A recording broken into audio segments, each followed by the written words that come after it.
Morning, good morning.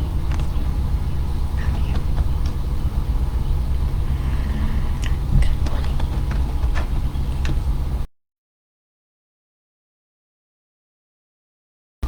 Oh.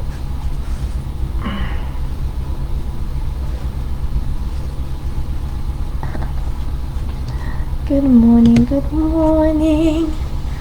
As you know, this one cannot sit on the lap. She does not sit on the lap. Good morning, lovely people. Oh. Good morning. All right. Well, hello. I just took a good 5 minutes trying to fix myself. Let me readjust. I hope everybody is having a good morning, happy morning, celebration morning. I'm just going to come on here quickly and do a morning message from the Qur'an. Hope that's okay with everybody. Good morning, good morning.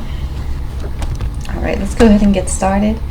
And I would love to come on here. The transcription is done for First Chronicles, so I would love to come on and read that when I have a little bit of time later. All right, let us go ahead and begin. In the name of Allah, most gracious, most merciful. Right. Nice. Okay, so we have from Surah 12. This Surah is Yusuf, and we have line 96. Surah 12.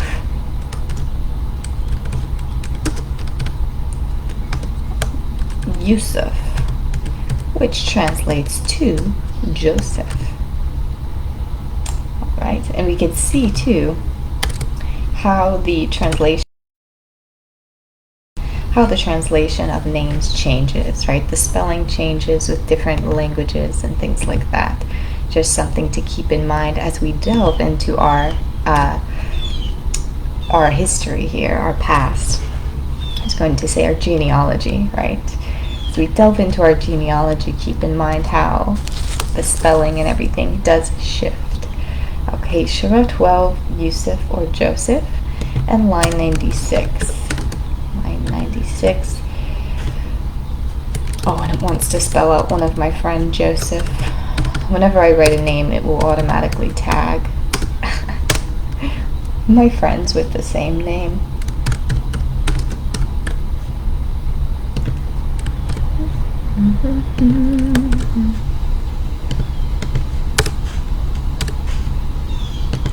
Surah 12, line 96 says, "Then when the bearer of the good news came, he cast the shirt over his face, and he forthwith regained clear sight. He said, 'Did I not say to you, I know from Allah that which ye know not?'" All right. Then when the bearer of the good news came, he cast the shirt over his face, and he forthwith regained clear sight. He said,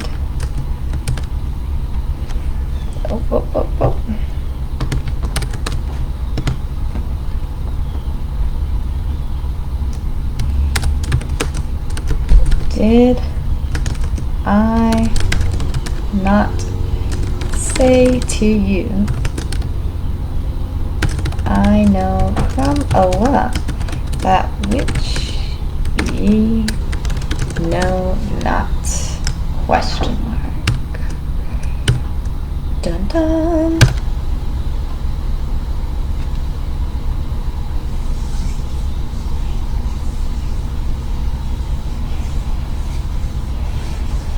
So this is, let's see. So this is concerning Joseph, okay? It's concerning Joseph.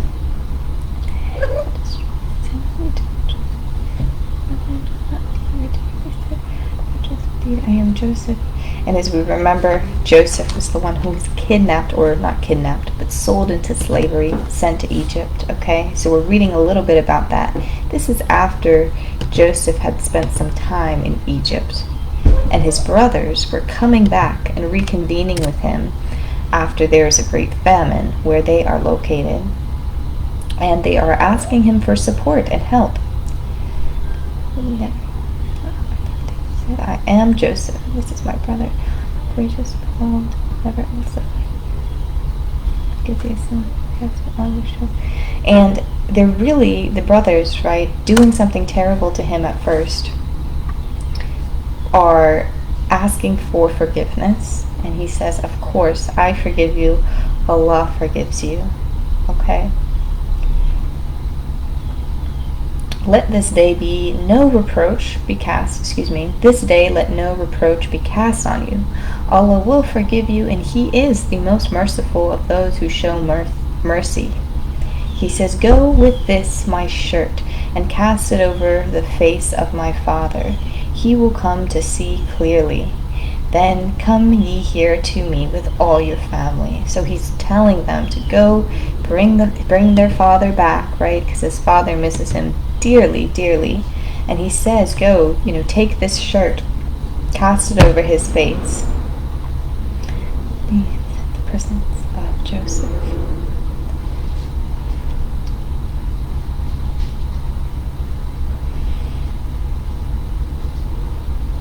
And it's clear here that Joseph is actually performing a little bit of a miracle. He's not performing a miracle, rather he's instructing a miracle. Because the father, in his old age, right, his mind, it says here, his mind is wandering a bit, okay? By Allah, truly thou art in thine old wandering mind. His vision is not clear, quite physically. I was trying to figure out if this was some kind of metaphor or something like that. But no, his vision was actually physically not clear. He's a little bit blind, okay? So this is the line that we're reading. Then when the bearer of good news came, he cast the shirt over his face, and he forthwith regained clear sight. He said, did I not say to you, I know from Allah that which ye know not? And truly, okay, he really comes to all his senses. And then the brothers are saying, oh Father, ask for us forgiveness for our sins, for we are truly at fault. He said, soon I will ask my Lord for forgiveness for you, for He is oft forgiving, most merciful. Then when they entered the presence of Joseph, he provided a home for his parents with himself, and said, enter ye Egypt all in safety, if it please Allah.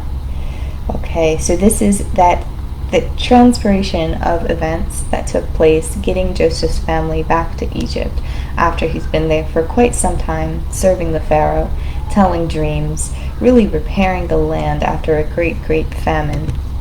So he instructs a bit of a miracle. And with this message, I will say to you, do not be afraid of miracles. Do not think that they do not happen, and do not think that they don't exist. Don't think that this is something that is only told about in times of past. Of course, today, like we've mentioned, we are in a very different setting. So we are in a setting of modernization, of technology, of publicizing and publicity. So of course we say, oh, if there was truly a miracle, wouldn't we have seen it? Wouldn't we know about it? Wouldn't we, shout it to the rooftops and let everybody, friends, neighbors, family know about the miracle? Not necessarily. So miracles performed today, I would say, have heart, okay? You can perform miracles. We all can, in the name of Allah, witness and perform miracles today, and they will remain protected, okay? So it's not something to shout to the rooftops with the publicity-centric time that we're in today. Okay, miracles, it can become a media storm. There's movies on Amazon and Netflix about small towns where miracles do take place, and they have taken place, right? The true stories. and the news gets involved, everybody in the town gets involved, and miracles sprout up out of the initial miracle, transforming the lives of this small town. So things like that really do happen, hence why there are movies about them, true stories. So miracles really do happen, but they often tend to attract a media frenzy.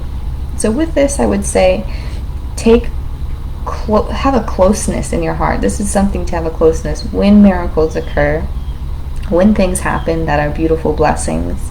Don't be afraid of miracles, and don't think that they cannot happen for you, and do not think that you cannot perform miracles yourself with the help, with the faith of Allah, because it can certainly happen.